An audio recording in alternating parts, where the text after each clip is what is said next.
Hello everybody and welcome to Smack Talk. Today I'm going to be showing you a character and I'm going to go through each of their moves, how to use them, and when you should be using them circumstantially. I'm also going to be able to go through some combos, maneuvers, and overall how to use each character. So I hope you enjoy and let's get into it. For our first character, the fighter, we're going to want to jump around someone in a bit of a imaginary circle around them. You'll find varying distances depending on the move you'll be wanting to use the most, but you'll want to be jumping sort of around them like this.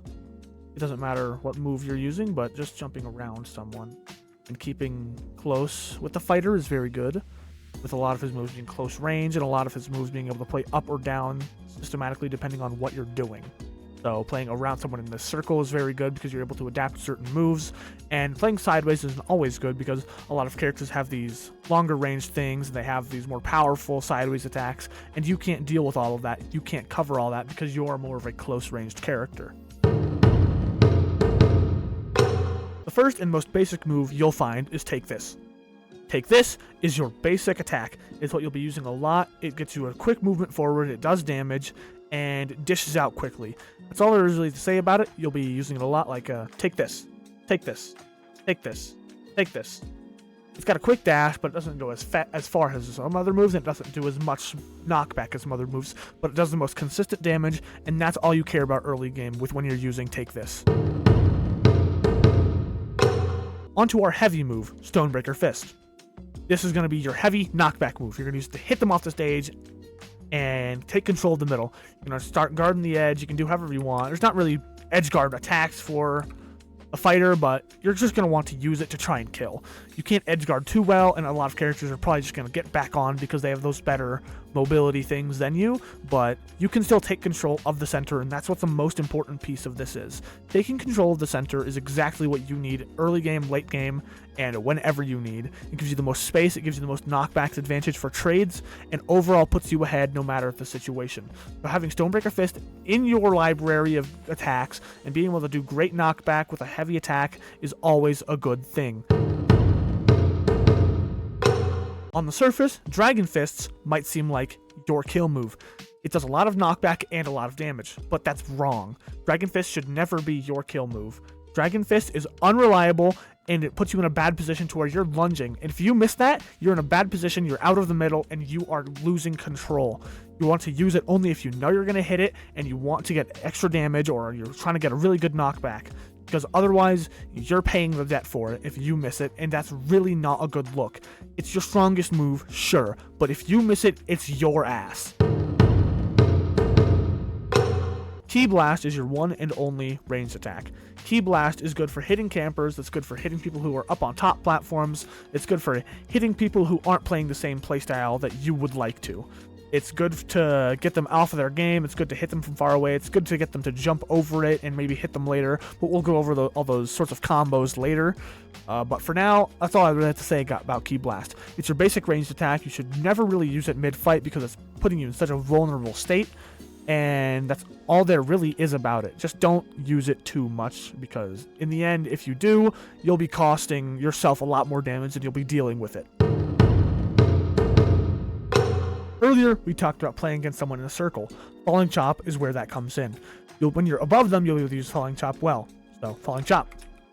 You go above them, you hover for a bit, and you slash below you. It's good for only that. It really isn't good for when you're getting back from a recovery, just due to its absurdly low damage knockback. They'll be able to trade that for a better hit and likely a kill off stage if not you played correctly.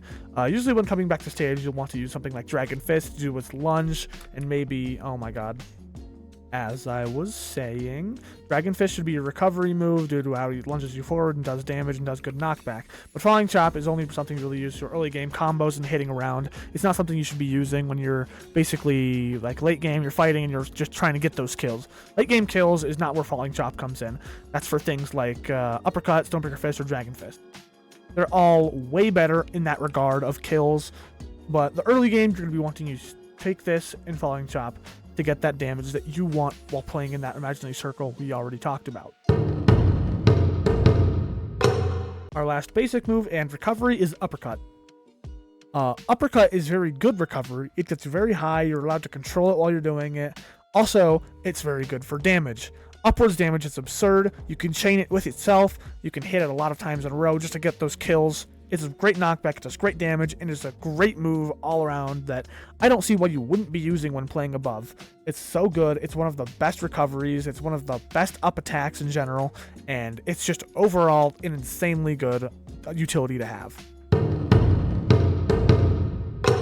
Now on to our last and final move, the ultimate Meteor Palm. Meteor Palm is, despite what you might think it is, a zoner move. It's not something that gets kills, it locks your opponent down and gives you space to work around. Meteor Palm, it doesn't feel like something that you would get attacks with. Sure, you can get that really long stun time, but you're rarely ever hitting the golden palm. It's never hitting, it's never getting the stun time that you want, and it's just overall not reliable. It's not something that you want to be using a lot. So let's go. Let's see this top area. We say, time to finish this. And I go, Meteor Palm. This locks them to start coming my way, or they'll get hit here and get out. They have to come my way, so I'll be able to lock this part down because I know they won't be able to go up because then they'll hit the Meteor Palm. I know they'll have to come here, and I know that I will be here to hit them. I'll be expecting it, and if I want to hit them up into the Meteor Palm, which would be amazing, I can use Uppercut. It'll hit them up into the Meteor Palm, and then the Meteor Palm will launch them down and sideways off the stage, which is exactly what you want out of a zoner move like Meteor Palm.